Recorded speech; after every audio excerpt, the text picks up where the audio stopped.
మరి ఇంత negative shade ఉన్నప్పుడు కవిత రాజకీయ పార్టీ పెట్టి రాణించగలరా? అంటే ఇక్కడ ఎట్లుంటుందంటే టీఆర్ఎస్ ఉమ్మడిగా ఉంటే అధికారంలోకి వచ్చే అవకాశాలు 50%. మళ్ళీ చెప్తున్నా, టీఆర్ఎస్ ఉమ్మడిగా ఉంటే అధికారంలోకి వచ్చే అవకాశాలు 50%. ఒకవేళ అంటే ఇప్పుడున్న సిచ్యువేషన్ను దృష్టిలో పెట్టుకొని 3.5 సంవత్సరాల తర్వాత ఎన్నికలు జరుగుతాయనే ఉద్దేశంతో చెప్తున్నాను నేను. ఐజాన్ టుడే ఎన్నికలు జరిగితే టీఆర్ఎస్ అధికారంలోకి వస్తుంది. ఇప్పటికిప్పుడు ఎన్నికలు జరిగితే టీఆర్ఎస్ అధికారంలోకి వస్తుంది. కానీ 3.5 సంవత్సరాల తర్వాత జరిగితే పరిణామాలు చాలా వచ్చే అవకాశాలు ఉన్నాయి. ఏ పరిణామాలు రావచ్చు? ఇంకా 2-3 పార్టీస్ వచ్చే అవకాశాలు ఉంటాయి. అందులో చంద్రబాబు బీజేపీ ఒక కూటమి ఏర్పడే అవకాశం ఉంటుంది. జనసేన ఇండిపెండెంట్గా వస్తుందా, కూటమిలో భాగంగా వస్తుందా అనేది ఆంధ్రాలో ఉన్న జనసేన టీడీపీ వాళ్ళ దోస్తీని బట్టి ఉంటుంది. ఎందుకంటే నిన్న ఒక లోకల్ బాడీకి సంబంధించిన ఒక ఉన్నతమైన స్థానానికి నిన్న మళ్ళీ ఎన్నిక జరిగినప్పుడు జనసేనకు ఆ స్థానాన్ని టీడీపీ వదిలిపెట్టింది. కానీ టీడీపీ వాళ్ళు మొత్తం ఆబ్సెంట్ అయిపోయారు. వాళ్ళ కోరం లేదు కాబట్టి ఎన్నిక వాయిదా పడ్డది. కోరం ఉండుంటే జనసేన అభ్యర్థి ఓడిపోయేటోడు. ఇట్లాంటి రప్చర్స్ జరుగుతున్నాయి ఆడ. ఎప్పటిదాకా వీళ్ళు కలిసి ఉంటారు అనేది సంశయం. కాబట్టి బీజేపీ మరి జనసేనతో ఉంటుందా, టీడీపీతో ఉంటుందా? తెలంగాణకు సంబంధించినంత వరకు టీడీపీతో ఉంటేనే బీజేపీకి లాభం. ఇప్పటికి ఓట్ బ్యాంక్ ఉంది టీడీపీకి, ఎంత లేదన్నా ఓ 10% ఉన్నదని చెప్పొచ్చు మనం. మళ్ళీ చంద్రబాబు వచ్చి పాత స్నేహితులందరినీ తన దిక్కు తిప్పుకున్నట్టయితే, ఇప్పుడు ఆయన మనుషులే చాలామంది ఇంక్లూడింగ్ ముఖ్యమంత్రితో సహా చాలామంది ఎమ్మెల్యేలు ఉన్నారు కాంగ్రెస్లో. వాళ్ళు మళ్ళీ తన దిక్కు పోయినలు అనుకోండి, ఒక బలమైన శక్తిగా టీడీపీ ఉంటుంది. బీజేపీ కూడా 3 టర్ములు కేంద్రంలో ఉన్నది కాబట్టి, ఇక్కడ చాలా మంత్రి పదవులు కూడా ఇచ్చారు కాబట్టి డెఫినెట్గా వాళ్ళ హోల్డ్ వాళ్ళకు ఉంటుంది. ఇవాళ సిచ్యువేషన్ 3.5 సంవత్సరాలల్లో మారొచ్చు అనేది. రెండవది, ఒక ప్రతిపక్ష పార్టీగా ఎంత ప్రయత్నం చేసినా కూడా బీఆర్ఎస్ హరీష్ రావు లాంటి వాళ్ళను, కవిత లాంటి వాళ్ళను సమన్వయం చేసుకోకపోతే, ఇందులో నుంచి ఏదైనా ఒక కొత్త పార్టీ పుట్టుకొస్తే అప్పుడు బలం తగ్గుతుంది, బీఆర్ఎస్ బలం తగ్గుతుంది. ఎవరి కవిత హరీష్ రావు అనుకుంటే ఎవరు పార్టీ పెడితే ప్రభావం చూపించగలరు టీఆర్ఎస్ బాగా? ఎవరైనా చూపెట్టగలుగుతారు. ఇద్దరిది కూడా ఉంటుంది ఇంపాక్ట్. ఒకవేళ స్పెక్యులేషన్స్ను కాసేపు నిజం అని నమ్మితే హరీష్ రావు గారు పార్టీ పెట్టినా, కవిత గారు పార్టీ పెట్టినా అది వర్టికల్ స్ప్లిట్కి దారితీస్తుంది. ఇద్దరి సమప్రాధాన్యత ఉందో పబ్లిక్లో, ప్రజల్లో ఉన్న అభిమానం? అంటే సపోజ్ హరీష్ రావు గారు, కేటీఆర్, కేసీఆర్ ఒక దిక్కున్నారు అనుకోండి, అప్పర్ హ్యాండ్ అవుతారు వాళ్ళు. కవిత పార్టీ పెడితే ఒక పార్టీకి ఉంటుంది, అది ఆమె ప్రభావం కొన్ని కాన్స్టిట్యున్సీలలో ఉండొచ్చు. అప్పుడు విజయశాంతి తల్లి తెలంగాణ పార్టీ లాగా ఉంటుందా, ఒక ప్రభావం ఉంటుందా? అట్లా కంపేర్ చేయలేము మనం. ఎందుకంటే తల్లి తెలంగాణ వ్యవస్థాపకురాలు తెలంగాణ కాదు కదా, గతంలోనే మాట్లాడుకున్నాం కదా. తెలంగాణను ఓన్ చేసుకున్నది. ఓన్ చేసుకున్నందుకు ఆమెకు డెఫినెట్గా సలాం చేస్తాను. కానీ ఆమె తెలంగాణ మట్టికి ఏం సంబంధం లేదు. వాళ్ళ అమ్మకు ఉన్నది తప్ప ఆమెకు లేదు. కానీ తెలంగాణ ప్రజలు టీఆర్ఎస్ను లేదా బీఆర్ఎస్ను కాదని మరొక పార్టీకి అవకాశం ఇస్తారా? అప్పర్ హ్యాండ్ బీఆర్ఎస్దే ఉంటుంది. టీఆర్ఎస్ బీఆర్ఎస్దే అప్పర్ హ్యాండ్ ఉంటుంది డెఫినెట్గా. కానీ హరీష్ రావు లాంటి బాగా జనాదరణ ఉన్న వ్యక్తి, ఆయన ఒకవేళ పార్టీ పెట్టినట్టయితే మనము వర్టికల్గా స్ప్లిట్ అయిద్దని చెప్పొచ్చు.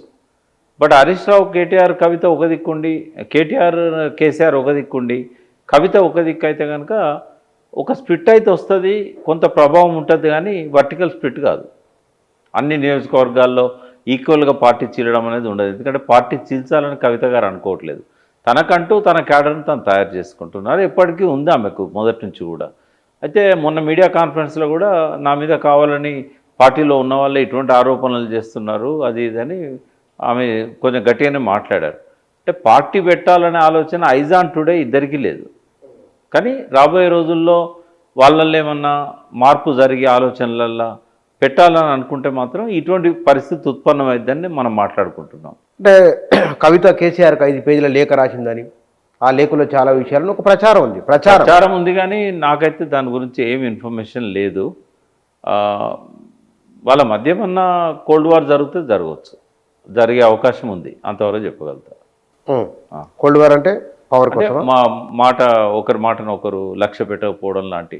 బీజేపీ కవిత లేదా హరీష్ రావు ఇద్దరిని ఎవరిని పార్టీలో తమ వైపు తిప్పుకుంటే కనుక రాజకీయ సమీకరణ ఎట్లా ఉండవచ్చు? బీజేపీకి బలం పెరుగుతుంది. పవర్లోకి రావచ్చా? ఇవాళ వాస్తవంగా చెప్పాలంటే బీజేపీకి eyes on today.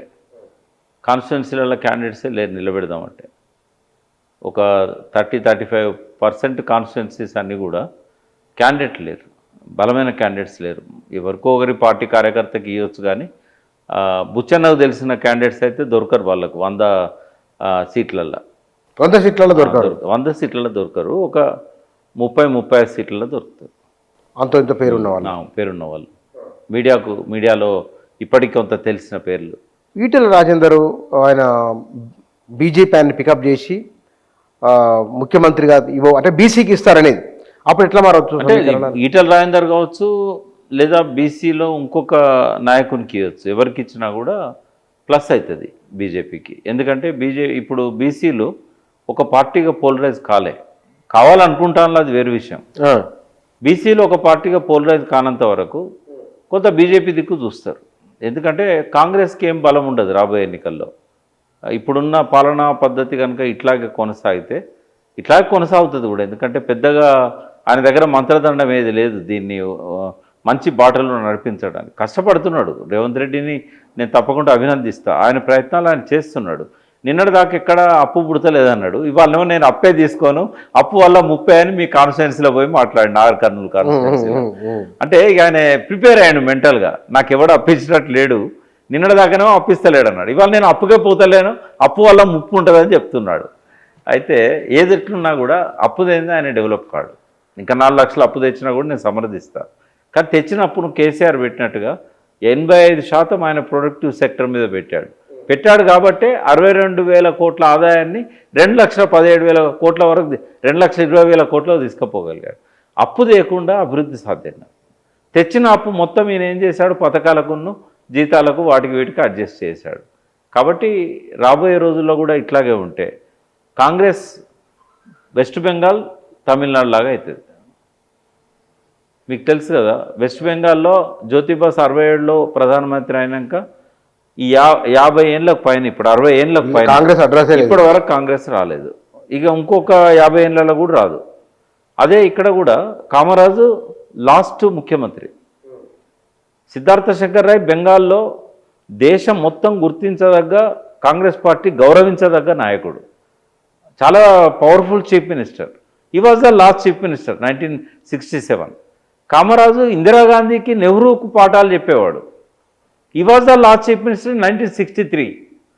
Revanth Reddy వాళ్ళ అదృష్టమో దురదృష్టమో he will be the last chief minister of Telangana. ఒకవేళ కనుక ఉత్తమ్ కుమార్ రెడ్డికో ఇంకొకరికో అధికారం బదిలీ చేస్తారనే ఊహాగానాలు వస్తున్నాయి. నేను నమ్ముతున్నా, వాటిని మార్చవచ్చు అని నేను నమ్ముతున్నా. మీనాక్షి నటరాజన్ గారు వచ్చిన తర్వాత ఈ స్పెక్యులేషన్ బాగా వచ్చింది.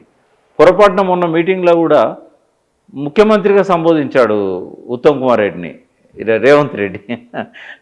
ఏమన్నాడు, ఉత్తమ్ కుమార్ రెడ్డి ముఖ్యమంత్రి అయినాక ఎస్ఎల్బిసిది ఈ పనులన్నీ మొదలుపెట్టాడు. అంటే ఆయనకు కూడా ఒక రకంగా సంకేతం ఉన్నది, ఉత్తమ్ కుమార్ రెడ్డి కూడా సంకేతం ఉన్నది. కాబట్టి ఎట్ ఎనీ మూమెంట్ వాళ్ళు ముఖ్యమంత్రిని మార్చవచ్చు. మొదట్లో నేను చెప్పిన దానికే కట్టుబడి ఉన్న దినదిన గండం 5 ఏళ్ళ ఆయుష్ రేవంత్ రెడ్డికి అని చెప్పాను. బట్ ఏ క్షణమైనా ఆయన దించి ఉత్తమ్నో లేకపోతే ఇంకో ఉత్తమ్ పేరు ఎందుకు వస్తుందంటే ఈ was very loyal to Sonia family. ఇప్పుడున్న మొత్తం కాంగ్రెస్కున్న 63 మంది ఎమ్మెల్యేలల్లో 65 మంది ఎమ్మెల్యేలల్లో మంత్రులల్లో వాళ్ళు నమ్మదగ్గ వ్యక్తి ఉత్తమ్ కుమార్ రెడ్డి. వాళ్ళతో దీర్ఘకాలం అనుబంధం ఉన్న వ్యక్తి ఉత్తమ్ కుమార్ రెడ్డి. సౌమ్యుడు, నాన్ కరప్టెడ్, ఇవన్నీ పేర్లు ఉన్నాయి ఆయనకు. వాటితో పాటుగా తనేంటంటే రెడ్డి సామాజిక వర్గానికి సంబంధించిన వ్యక్తి. రాహుల్ గాంధీ తెలుసు, సోనియా గాంధీ తెలుసు, ఈ బలమైన సామాజిక వర్గం సపోర్ట్ వల్లనే కేసీఆర్ను కొట్టగలిగినాము అని. 26 కారణాలలో అది కూడా ఒక కారణం. కాబట్టి ఆయన దించి మళ్ళీ ఏ శ్రీధర్ బాబుకో ఇంకొక బట్టి విక్రమార్కకో ఇవ్వరు. రెడ్డి సామాజిక వర్గం ఆగ్రహానికి గురి కావాల్సి వస్తుంది. కాబట్టి ఖచ్చితంగా మళ్ళీ రెడ్డి సామాజిక వర్గానికే ఇవ్వాలన్నప్పుడు జానారెడ్డి విషయంలో, కోమటిరెడ్డి వెంకటరెడ్డి విషయంలో అభ్యంతరాలు ఉంటాయి. జానారెడ్డి 2 సభల్లో కూడా సభ్యుడు కాదు. ఆయన ఒక కొడుకు ఎంపీ ఉన్నాడు, ఒక కొడుకు ఎమ్మెల్యే ఉన్నాడు. వాళ్ళు మెచ్యూరిటీ ఇంకా రాలేదు, వాళ్ళకి ఫస్ట్ టైం గెలిచారు. కోమటిరెడ్డి విషయంలో పార్టీలోనే విభేదాలు ఉంటాయి. మంత్రిగా ఇబ్బంది ఉండదు, రాజగోపాల్ రెడ్డికి ఇచ్చిన ఇబ్బంది ఉండదు. కానీ ముఖ్యమంత్రిగా కోమటిరెడ్డిని ఇవ్వడం అనేది అక్కడ కొద్దిగా ఇబ్బంది అవుతుంది వాళ్ళకి. కాబట్టి ఎట్టి పరిస్థితుల్లో రేవంత్ రెడ్డి 5 ఏళ్ళు కొనసాగుతాడు. కొనసాగలేకపోతే ఉత్తమ్ కుమార్ రెడ్డి పెడతారు. ఉత్తమ్ కుమార్ రెడ్డి పెడితే ఎన్నుకుంటాడా? ఊకుండా పోవడం అనేది ఆయనకున్న కమిట్మెంట్ని బట్టి ఉంటుంది, కాంగ్రెస్తో ఆయనకున్న అనుబంధాన్ని బట్టి ఉంటుంది. అయితే నాకున్న అవగాహన మేరకు ఏంటంటే ఎట్టి పరిస్థితుల్లో ఆయన కాంప్రమైజ్ కాడు.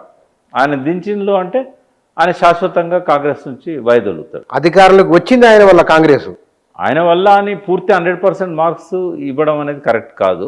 60 బ్యాన్ ఇవ్వాలి కదా. నేను అనేది ఏంటంటే ఆయన భుజాల మీద వేసుకున్నాడు, ఒక కొత్త లీడర్గా ప్రొజెక్ట్ అయ్యిండు, కాంగ్రెస్కి ఒక కొత్త ఫేస్. కాబట్టి ఆయన కాంట్రిబ్యూషన్ ఉన్నదనే విషయంలో ఎటువంటి అనుమానం లేదు. బట్ మొత్తం ఆయన వల్లనే వచ్చిందంటే మరి కేసీఆర్ తప్పిదాలను మనం ఇగ్నోర్ చేద్దామా కంప్లీట్గా? ప్రజలకు ఆయన పట్ల వ్యతిరేక భావన రావడానికి కారణాలు, తర్వాత కాంగ్రెస్ ప్రణాళికలో పెట్టిన హామీలు, వాగ్దానాలు అవి కేవలం రేవంత్ రెడ్డికి ఒక్కనికే మనం ఎట్లా చేస్తాం? ఇవన్నీ ఉంటాయి. కర్ణాటకలో శివకుమార్ ఆధ్వర్యంలో ఆ ఎన్నిక జరిగి ఆయన ఇచ్చిన హామీలు 6 గ్యారంటీసే మళ్ళీ ఇక్కడ రిపీట్ చేశారు కదా. సో అది పార్టీకి కొంత పోతుంది, రేవంత్ రెడ్డి కొంత పోతుంది, ఆ పార్టీ నాయకత్వానికి కొంత పోతుంది. ఇప్పుడు పొంగులేటి శ్రీనివాసరెడ్డి అనేవాడు రాకపోతే నిజంగానే కాంగ్రెస్కు మెజారిటీ వచ్చేదా? ఆయన 10-15 మంది ఎమ్మెల్యేలను గెలిపించుకున్నాడు కదా, 10 మందినైనా గెలిపించుకున్నాడు కదా. 26 కారణాలలో పొంగులేటిని వదులుకోవడం కూడా ఒక కారణం అవుతుంది, తుమ్మలను వదులుకోవడం కూడా ఒక కారణం అవుతుంది. కాబట్టి కాంగ్రెస్కి ఇది చివరి అవకాశం. తమిళనాడు, వెస్ట్ బెంగాల్ బాటలోనే ఇక్కడ కూడా సుదూర భవిష్యత్తు అంటే మన జీవిత కాలంలో మళ్ళీ కాంగ్రెస్ పాలనను మనం తెలంగాణలో చూడలేము. మరి ఎవరు రావచ్చు? కాంగ్రెస్ లేదు, ఎవరు? BJP first priority, BRS first priority ఉంటుంది. తెలంగాణ స్వయం పాలన అందించిన పార్టీ, తెలంగాణ సాధించిన పార్టీ, తెచ్చిన పార్టీ. ఒకవేళ వాళ్ళ మధ్య ఐకమత్యం లోపం ఉందనుకోండి, బీజేపీ అప్పర్ హ్యాండ్ అవుతుంది. రాబోయే రోజుల్లో ఇదే తెలంగాణ స్వాభిమాన పార్టీలు ఏమైనా రావచ్చు. ఉద్యమకారులంతా కూడా ఎక్కడ అడ్జస్ట్ అయ్యేటట్టు కనబడతలేదు. వీళ్ళంతా మళ్ళీ ఎవరినో నాయకుడిని ముందు పెట్టి ఇళ్ళ నుంచే ఒక నాయకుడిని బయటికి తీసి అట్లా కూడా చేయొచ్చు. తర్వాత బీసీలు కూడా మనం ఇగ్నోర్ చేయాల్సిన పరిస్థితి లేదు. బీసీల నుంచి కూడా ఒక నాయకుడు డెఫినెట్గా ముందుకొచ్చి ఒక పార్టీని ఫామ్ చేయొచ్చు. ఆ పార్టీ ఆధ్వర్యంలో గట్టి పోటీ కూడా ఇవ్వచ్చు. ఓ 20-25 స్థానాలు గెలుచుకొని ముఖ్యమంత్రి అభ్యర్థిగా కూడా ఫోకస్ కావచ్చు. ఎవరికి మెజార్టీ రాని పరిస్థితి ఉంటే బీసీ వ్యక్తే ముఖ్యమంత్రిగా ప్రొజెక్ట్ కావచ్చు. కాబట్టి స్పెక్యులేషన్స్లలో ఇవన్నీ ఉంటాయి.